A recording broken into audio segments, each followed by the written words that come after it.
सखी।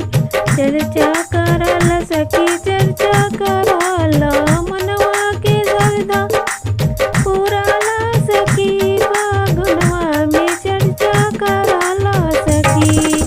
पहिला चरचवा मंदिरवा में करिहा, मंदिर में करिहा, मंदिरवा में करिहा। अरे रंगवा गुलालवा उड़ाला सखी। फागुनवा में चर्चा कराला सखी। अरे रंगवा गुलालवा उड़ाला सखी। फागुनवा में चर्चा कराला सखी। मनवा के सरदा पुराला सखी। फागुनवा में चर्चा कराला सखी। दूसरा चरचवा घर में करैहा, घर में करैहा, वो घर में करैहा। घरवा में आसन लगाला सखी। मनवा के सरदा पुराला सखी। अरे घरवा में आसन लगाला सखी। मनवा के सरदा पुराला सखी।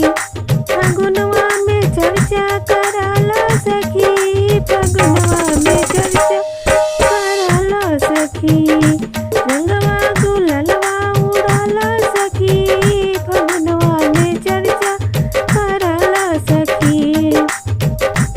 तीसरा चर्चा अंगनवा करैहा, अंगनवा करैहा, शिवजी के चरना धोवैहा।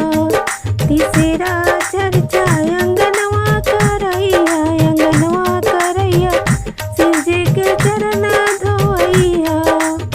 फगुआ में चर्चा कराला सखी। सब मनवा के सरदा पुराला सखी।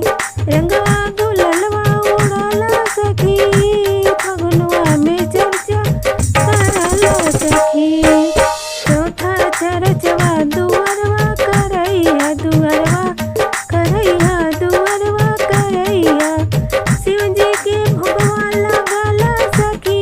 फागुनवा में चर्चा कराला सखी। शिवजी के भोगवा लगाला सखी। फागुनवा में चर्चा कराला सखी। रंगवा गुलालवा उड़ाला सखी।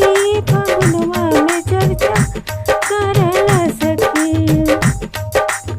पाँचवे चर्चा टोला में करैहा, टोला में करैहा, मोहल्ला में करैहा।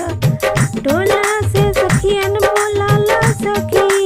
मनवा के सरदा पुराला सखी। टोला के सखियन बोलाला सखी। मनवा के सरदा पुराला सखी।